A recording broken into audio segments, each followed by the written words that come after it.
तो दोस्तों नमस्कार। आज हमारा टॉपिक है राव कल्याणमल। जैसा कि हमने पहले पढ़ा था कि राव जैसे कि साहिबा और पाइबा के युद्ध में राव मालदेव के साथ में लड़ते हुए वीर गति को प्राप्त करते हैं और इस वीर गति को प्राप्त इससे पूर्व अपने परिवार को सुरक्षित रूप से सिरसा भेज देता है और इस युद्ध में इनकी मृत्यु हो जाती है। और कहा जाता है कि राव जस्सी की मृत्यु होने के बाद बीकानेर पर राव मालदेव का अधिकार हो जाता है और राव कल्याणमल उस समय दिल्ली का सुल्तान, जो कि कन्नौज बिलग्राम के युद्ध में हुमायूं को हराकर अफगान शासक जो दिल्ली का बादशाह बनता है, तो राव कल्याणमल उनकी चरण में चला जाता है।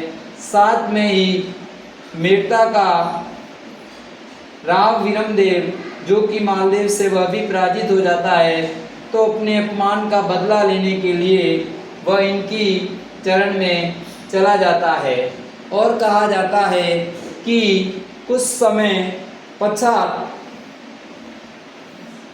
राव कल्याणमल और वीरमदेव के द्वारा उकसाने पर शेरशाह सूरी, साथ ही राव मालदेव और शेरशाह सूरी के साम्राज्यवादी नीति और साम्राज्य विस्तार की नीति ने भी इनको आक्रमण करने के लिए प्रेरित किया। और जैसा कि कहा जाता है कि 5 जनवरी 1544 ईस्वी को वर्तमान गिरी सुमेल, जिन्हें जैतारण का युद्ध भी कहा जाता है, और इस युद्ध में जो वर्तमान में ब्यावर जिले में आता है, और कहा जाता है कि राव कल्याणमल और वीरमदेव के नेतृत्व में शेरशाह सूरी युद्ध स्थल पर आ जाता है और इधर मालदेव भी चला जाता है। और कहा जाता है कि शेरशाह सूरी एक षड्यंत्र के द्वारा मालदेव और जैताकुपा में अविश्वास पैदा कर देता है और मालदेव वहां से कुछ सेनाएं लेकर वापस चला जाता है। लेकिन अपने पर लगे इस षड्यंत्र का कलंक धोने के लिए जैता और कुपा एक वीरता पूर्वक कहा जाता है कि गिरी सुमेल युद्ध में बहुत बहादुरी से लड़ते हैं। और कहा जाता है कि इतनी बहादुरी से लड़ते हैं और कम सैनिक होते हुए, और ये भी कहा जाता है यदि मालदेव इस युद्ध में शेरशाह सूरी के षड्यंत्र का शिकार नहीं होता और उनकी बात पर विश्वास नहीं करता, तो शेरशाह सूरी बुरी तरह पराजित हो जाता और हो सकता है कि दिल्ली का बादशाह का सरताज राव मालदेव के सर पे सुशोभित होता, ऐसा कहा जाता है। तो इस युद्ध में हार के बाद राव मालदेव अगला आक्रमण जोधपुर करता है और जोधपुर में ये राव मालदेव गुमरोट की पहाड़ियों में चला जाता है और शेरशाह सूरी द्वारा उन्हें टीकाएं देकर बीकानेर में राव कल्याणमल का 1544 ईस्वी में उनका राज्य तिलक करवा देता है। 42 से 44 तक तो राव कल्याणमल शेरशाह की सेवा में रहता है। तो इस प्रकार राव कल्याणमल पुनः बीकानेर का शासक बनता है और राव वीरमदेव को पुनः मेड़ता दे दिया जाता है। तो इस प्रकार राव कल्याणमल का कार्य 1542 से 1574 ईस्वी तक बीकानेर का राजा रहा। और इस दौरान कहा जाता है कि सर्वप्रथम एग्जाम में प्रश्न आता है कि बीकानेर का ऐसा कौन सा राजा था जो मुगलों की अधीनता स्वीकार की। तो बीकानेर का राजा राव कल्याणमल, जैसा कि अकबर राजस्थान के चित्तौड़, रणथंभौर और राजस्थान के कुछ क्षेत्र को जीत लिया था। इसी दौरान 1570 ईस्वी में राजस्थान के कुछ राजाओं से मैत्रीपूर्ण संबंध स्थापित करने और अधीनता स्वीकार करवाने हेतु नागौर में एक दरबार का आयोजन किया जाता है। और इस दरबार में कहा जाता है कि राव जस्सी का पुत्र राव कल्याणमल अपने पुत्र राय सिंह और पृथ्वीराज राठौड़ सहित उपस्थित होता है और अकबर की अधीनता स्वीकार कर लेता है और अपने पुत्र राय सिंह और पृथ्वीराज राठौड़ को अकबर की सेवा में भेज देता है।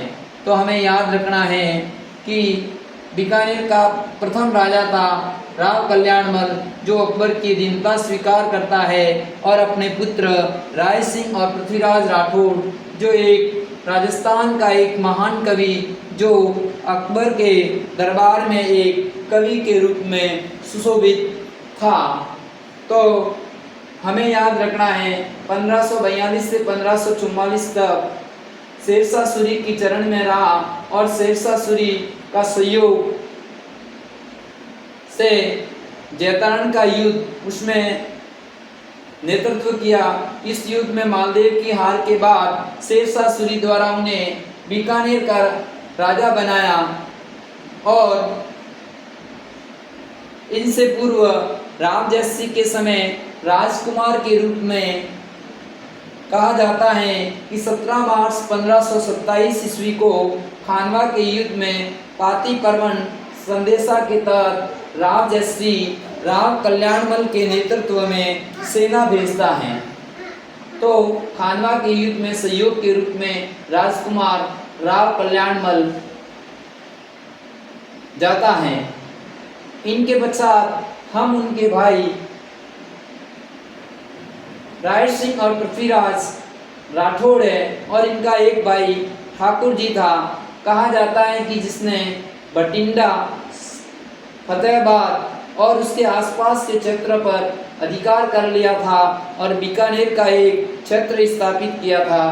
कहा जाता है कि बठिंडा की जागीरी उन्हें शेरशाह सूरी और राव कल्याणमल द्वारा दी गई थी। और जैसा कि हमने पढ़ा, पृथ्वीराज राठौड़ जो कि राव कल्याणमल का पुत्र, राजस्थान का एक महान कवि, अकबर की दरबार की शोभा बढ़ाने वाला, जो जिनके बारे में इनकी कहा जाता है कि इन्हें गागरोन की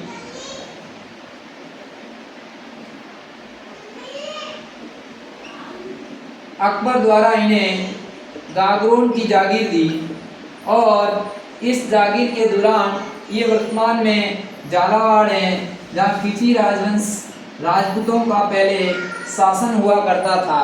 तो इन जागीर के समय ही उनके द्वारा एक प्रसिद्ध रचना जिनका नाम वैदिक कृष्ण रुक्मणी की रचना इनके द्वारा की, जिन्हें दुर्सा आड़ा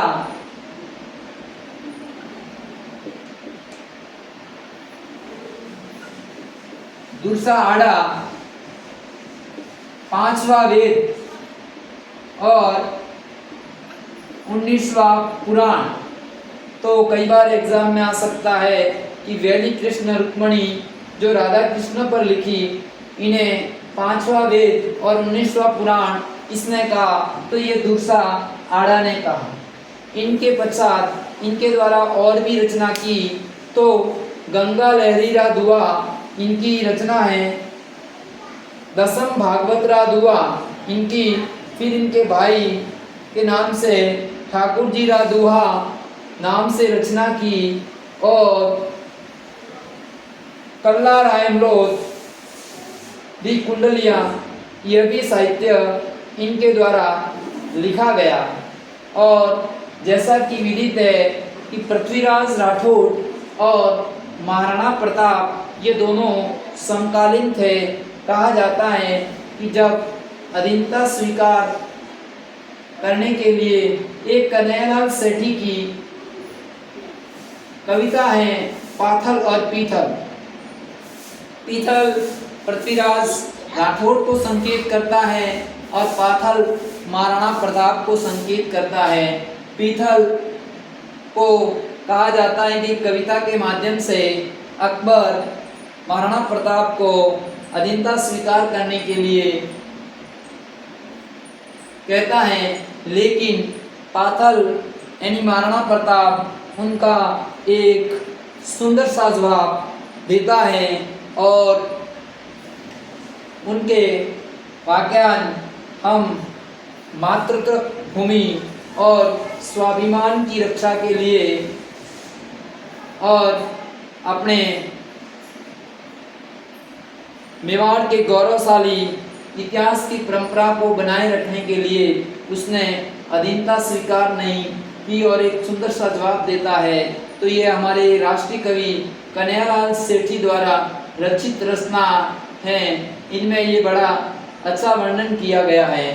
इनके पश्चात एक और प्रश्न आता है कि किस इतिहासकार ने पृथ्वीराज राठौड़ को डिक्कल का हेरोस कहा है? तो इटली का एक इतिहासकार और बीकानेर में राजस्थान में ही रहा टेसीटोरी इतिहासकार जिसने पृथ्वीराज राठौड़ को डिंगल का हेरोस कहा है। तो मैं आशा करता हूँ कि मेरे द्वारा दी गई जानकारी आपको अच्छी लगी होगी और मैं आपसे वादा करता हूँ और विश्वास देता हूँ कि मेरे द्वारा दी गई जानकारी यदि राव कल्याणमल और पृथ्वीराज राठौड़ से संबंधित कोई प्रश्न किसी भी एग्ज़ाम में आता है तो इनमें से ज़रूर आएगा। और विशेषकर जो अभी बहुचर्चित वैकेंसी जो सितंबर में एग्ज़ाम होने वाली है उनके लिए एक विशेष रूप से है, आप इनको देखें और मेरे द्वारा जीके के रूप में short video Civica study point पे जो स्पेशल रूप से कल से मैंने 4th ग्रेड एग्ज़ाम के लिए राजस्थान जीके, हिस्ट्री, पॉलिटिकल और संस्कृति से संबंधित प्रश्न बनाने एक शॉर्ट के रूप में स्टार्ट किए, तो आप ज़रूर देखें और चैनल को सब्सक्राइब करें और ज़्यादा से ज़्यादा आप फ़ायदा लें। साथ ही लॉन्ग वीडियो के रूप में श्री उमेद स्टडी पॉइंट को आप दोस्तों में शेयर करें और ज़्यादा से ज़्यादा सब्सक्राइब करें और इनका आप ज़्यादा से ज़्यादा ताकि आपको और आपके साथियों को फ़ायदा मिल सके। जय हिंद, जय भारत।